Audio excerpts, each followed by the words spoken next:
Assalamualaikum warahmatullahi wabarakatuh. Perkenankan pada kesempatan kali ini, saya akan mempresentasikan tugas dari mata kuliah Termodinamika 2 yang akan saya presentasikan pada kesempatan kali ini, yaitu mengenai sistem refrigerasi.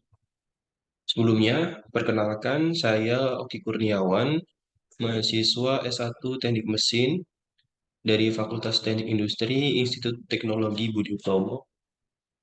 Di sini saya akan mempresentasikan terkait sistem refrigerasi. Topik pembahasan pada kesempatan kali ini, yang pertama yaitu pengertian sistem refrigerasi, manfaat sistem refrigerasi, komponen dari sistem refrigerasi, prinsip kerja dari sistem refrigerasi, dan yang terakhir kesimpulan. Yang pertama yaitu pengertian. Apa sih yang dimaksud dengan sistem refrigerasi? Jadi sistem refrigerasi adalah suatu sistem, alat, atau media yang berfungsi untuk mengatur suhu hingga mencapai suhu yang diinginkan dengan cara menyerap kalor dari suatu lingkungan, kemudian melepaskannya ke lingkungan yang lain. Selanjutnya, yaitu manfaat dari sistem refrigerasi. Manfaat dari sistem refrigerasi sendiri itu lumayan cukup banyak, yaitu diantaranya yang pertama, mengondisikan udara pada mangan dalam bangunan atau rumah, sehingga temperatur di dalam bangunan atau rumah lebih dingin dibanding yang di luar ruangan. Kemudian di sektor pengolahan, transportasi, atau penyediaan bahan-bahan makanan atau minuman menjadi lebih menjadi legis terhadap aktivitas mikroorganisme. Yang ketiga, yaitu dalam proses pembuatan es batu dan dehidrasi gas dalam skala besar. Yang selanjutnya yaitu pemurnian minyak pelumas pada industri minyak bumi. Selanjutnya melangsungkan reaksi-reaksi kimia pada temperatur rendah. Selanjutnya, pemisahan terhadap komponen-komponen hidrokarbon yang mudah menguap.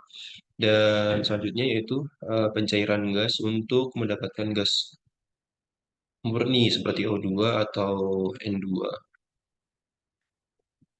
Selanjutnya yaitu komponen-komponen dari sistem refrigerasi.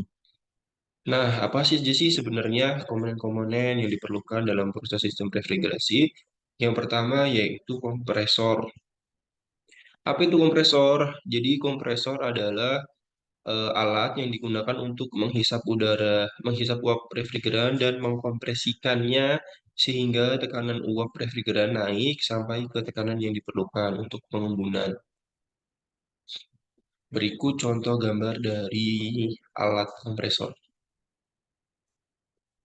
Yang kedua, komponen sistem refrigerasi yaitu kondensor. Kondensor berfungsi untuk membuang kalor yang diserap dari evaporator dan panas yang diperoleh dari kompresor, serta mengubah wujud gas menjadi cair. Itu merupakan fungsi dari kondensor. Dan berikut gambar dari komponen kondensor.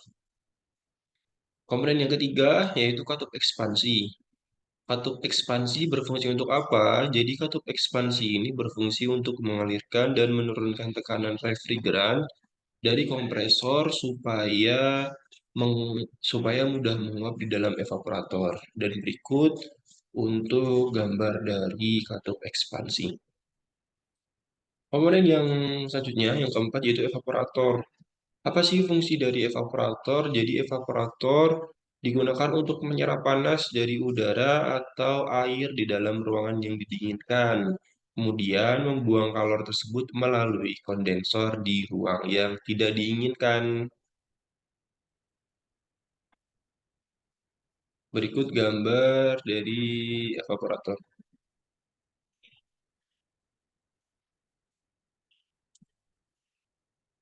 Selanjutnya, yaitu komponen yang kelima adalah refrigeran.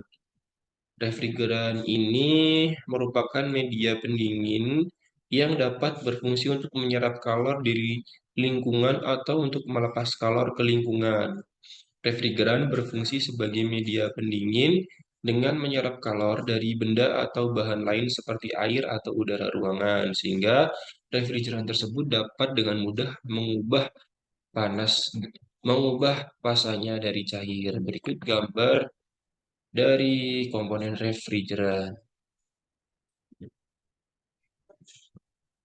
Selanjutnya yaitu prinsip kerja dari sistem refrigeran. Nah, bagaimana prinsip kerja dari sistem refrigeran? Sistem refrigeran sendiri dibagi menjadi beberapa siklus, yaitu kompresi, kondensasi, ekspansi, dan evaporasi. Dari masing-masing siklus ini melewati masing-masing komponen, seperti kompresi. Kompresi Kompresi itu ketika zat cair refrigeran memasuki kompresor, ia akan menjadi gas yang tekanannya meningkat. Kemudian gas tersebut dipindahkan ke kondensor, di mana ia menjadi cairan dan melepaskan panas. Ini yang disebut proses kondensasi.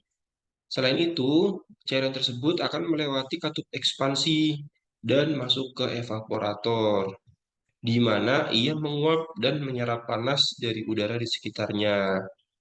Ini yang dinamakan siklus ekspansi dan evaporasi. Akhirnya, gas refrigeran kembali ke kompresor dan siklus akan diulang kembali. Seperti itu. Seperti itu prinsip kerja dari sistem refrigerasi. Selanjutnya yaitu kesimpulan.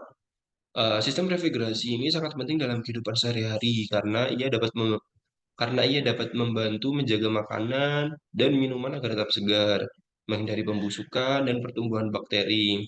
Selain itu, sistem refrigerasi juga dapat membantu menjaga kualitas obat-obatan, bahan kimia yang sensitif terhadap suhu. Eh, dari kelebihan-kelebihan sistem refrigerasi ini, tentu kita harus tetap menjaga dan merawatnya dengan baik agar sistem dapat bekerja dengan maksimal. Oleh karena itu, diperlukanlah suatu kegiatan atau siklus maintenance atau perawatan agar sistem refrigerasi ini dapat tetap eh, terjaga dengan baik, seperti selalu membersihkan komponen-komponen, eh, selalu memperhatikan spare part yang kira-kira rusak, dan tetap memperhatikan apa-apa yang nantinya akan dapat merusak sistem ini. Berikut paparan dari saya. Terima kasih disampaikan atas perhatian dan waktunya. Semoga dapat bermanfaat untuk semuanya. Salam hormat, saya mahasiswa S1 Teknik Mesin Oki Kurniawan. Wassalamualaikum warahmatullahi wabarakatuh.